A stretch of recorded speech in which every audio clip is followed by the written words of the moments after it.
Me llamo Abel Murcia, soy el director del Instituto Cervantes de Varsovia y les doy la bienvenida a este espacio que hoy se convierte en una etapa más de un largo viaje. En la historia de la humanidad hay rutas que marcan el paso del tiempo, el paso de la vida.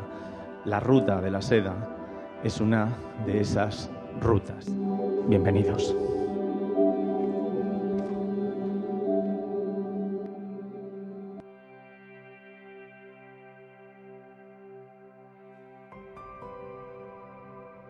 Pokaz mody to w istocie spotkanie wielu specjalistów z różnych dziedzin, artystów, w tym wypadku artystów wybitnych, artystów niekiedy genialnych, którzy projektowali tutaj dzieła intermedialne, pracując nad tym po kilka miesięcy.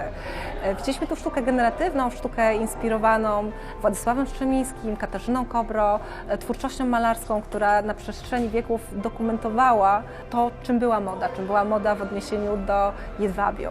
Cała kultura związana z ubiorem i z jego znaczeniem w naszym społeczeństwie oraz intermediów, tak, sztuk wizualnych związanych z rozwojem technologii, takich właśnie jak na przykład generowane w sposób losowy i kontrolowany jednocześnie wizualia rzucane z rzutnika na modelki, albo na rzeźby, które mogą wchodzić w interakcję ze swoimi widzami, tak jak na przykład robi Sylwia.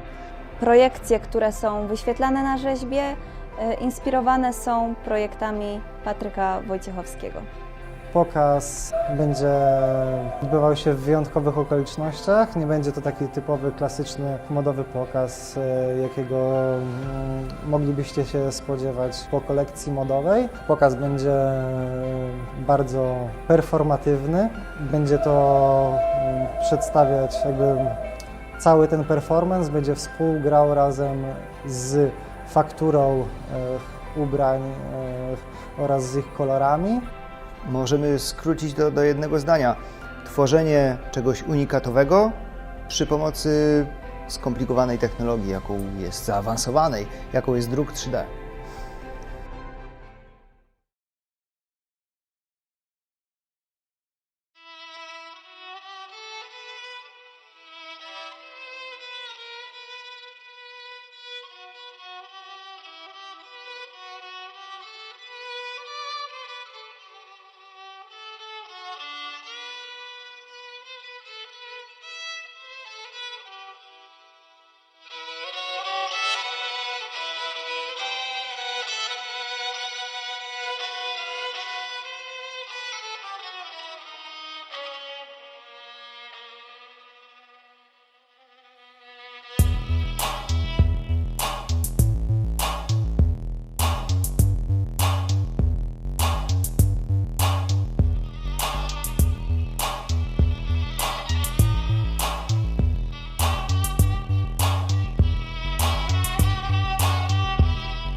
And also this is something that we are using a lot in our project because we think that technology and silk heritage is really connected.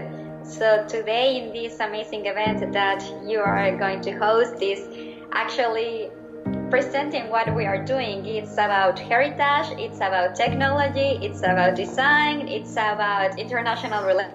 relationships because you are in Poland, I'm here in Spain. Patrick visits Garin, and you're talking with Instituto Cervantes, but we have partners from France, from Italy, from Slovenia, from Germany. So I think it's amazing what we are doing, and this is our last year, unfortunately, so things have to end at some point, but we believe that we are going to leave our heritage too and our paths. Wysłałaś, to takie grzyby, one też były tak robione. No, czy ładne to jest, ale wiesz. W sensie jak jest Tak, tak niby błąd, to ładne. Finalnie, taki niesamowity.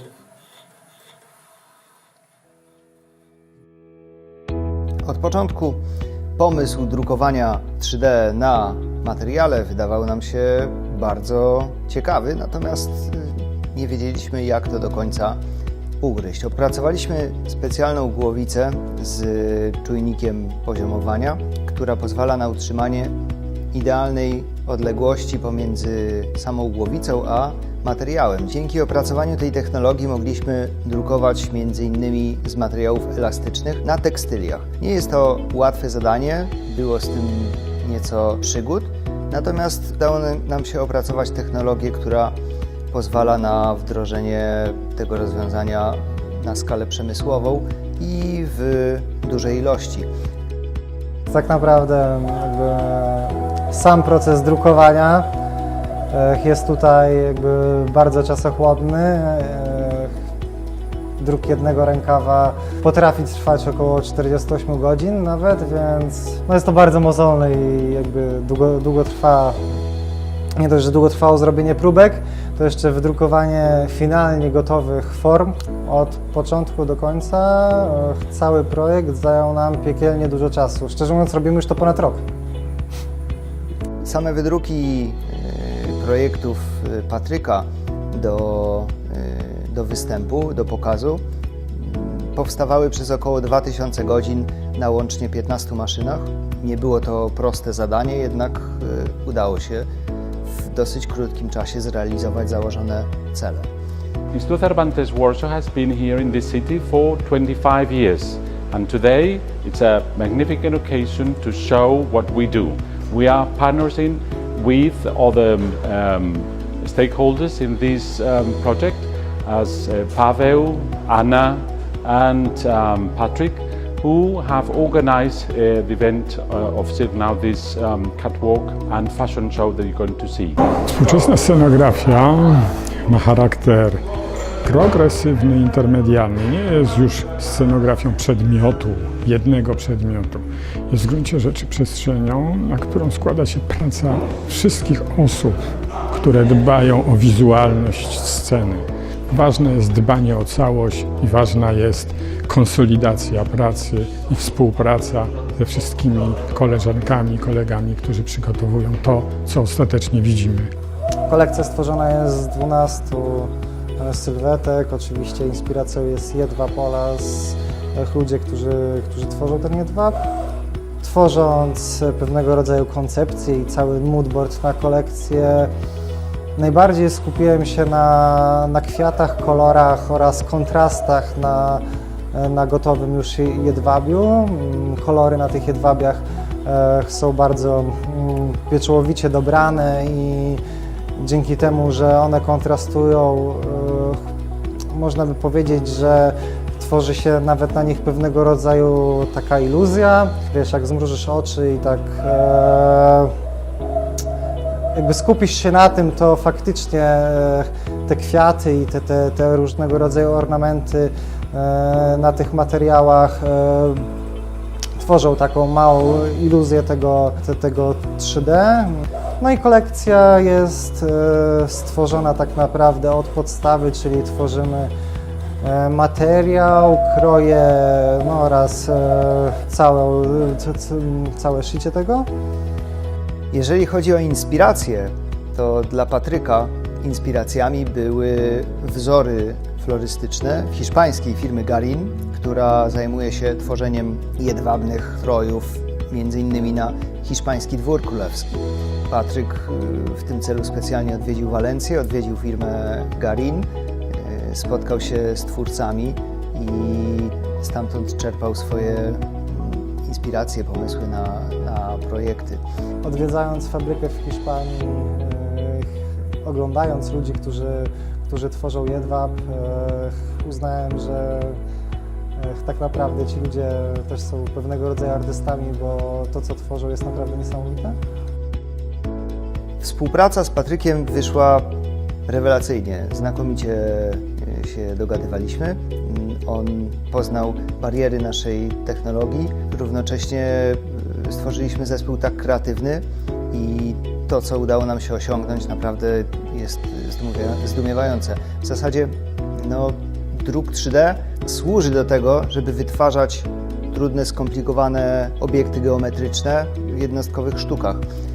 W projekcie, który robimy, bardzo dużą rolę odgrywa materiał, który sam tworzymy. Chcemy tworzyć takiego rodzaju czegoś, co się będzie powtarzać i naśladować ten jedwab, który już jest stworzony, tylko chcemy zrobić zupełnie inną rzecz, zupełnie inną formę i zupełnie inaczej chcemy to przedstawić. Wydaje mi się, że narzędzia, które teraz mamy, możliwości, które daje nam technologia, jakby poszły już tak daleko, że możemy pobawić się formą i kształtem po prostu całej kolekcji, jak będzie ona wyglądać finalnie. Projekt Silk Now i kolekcja Patryka była wyjściową dla całej naszej grupy, dla Intermediateki i w odniesieniu do tego staraliśmy się stworzyć jakąś spójną całość. Każdy z nas oczywiście zajmuje się innymi mediami, każdy z nas ma swoją własną działkę w całym projekcie. Ja skupiłam się na rzeźbie w takim nowym technologicznie ujęciu, stosunkowo nowym technologicznie ujęciu, czyli w formie druku 3D.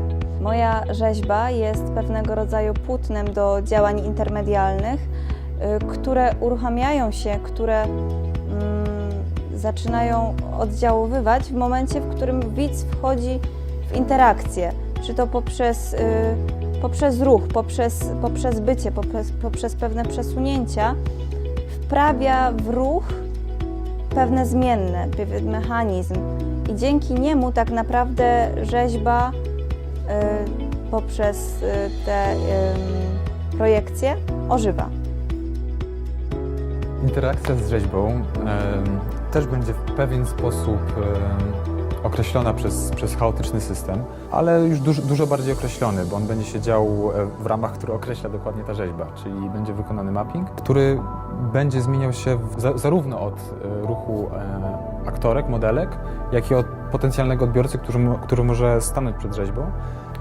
Ten mapping będzie taką próbą wejścia w relację przestrzenną na poziomie 2D, czyli będziemy szukać takich iluzji optycznych, może wejdziemy troszeczkę w taką sztukę op artu, taki jest plan, która będzie taką geometryczną zabawą z tą formą.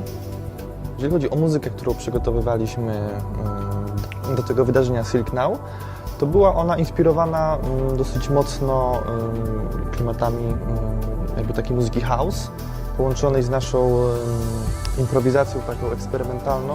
Głównie nasza muzyka polega na improwizacji i ta muzyka jakby jest dla nas podstawą takiej interakcji, która się odbywa z obrazem, z ruchem i właściwie z całością, czyli w pewnym sensie spina to wszystko, nadaje atmosferę i nadaje jakby rytm całości. Jest kolejnym kanałem obok tego ruchu modelek. Jest tym drugim czynnikiem, który wpływa na to, w jaki sposób ten system chaotyczny, który będzie generowany za nimi, będzie wyglądał. W naszej muzyce zawsze bardzo ważny był właśnie przypadek, dlatego właśnie duża część tego koncertu będzie właśnie improwizowana. To spotkanie, w którym równie istotna jest muzyka, jak oprawa wizualna, ale najistotniejszy jest projektant, najistotniejsza jest kolekcja. W tym wypadku kolekcja niezwykła, kolekcja stworzona przez ludzi o niesamowitej wyobraźni w miejscu, w którym jest Monkey Fab, które naprawdę dodaje skrzydeł, ponieważ jest to miejsce, które faktycznie spełnia marzenia. I ten projekt też był takim spełnionym marzeniem, takim eksperymentem, który jestem w stanie porównać do takiego lotu na Księżyc. Wszystko, co tu zrobiliśmy, wszystko, co zakończyło się niewątpliwie sukcesem, bo jakby wszyscy są zadowoleni, szczęśliwi, było od początku do końca pewnym unikalnym, ciekawym eksperymentem intermedialnym i dla mnie jako artysty sztuk wizualnych, a także reżysera było wspaniałym i niezwykłym doświadczeniem, w którym zarówno kultura hiszpańska, jak i kultura polska spotkały się w bardzo, bardzo niezwykłym, unikalnym dialogu i mam nadzieję, że takich projektów będzie znacznie, znacznie więcej.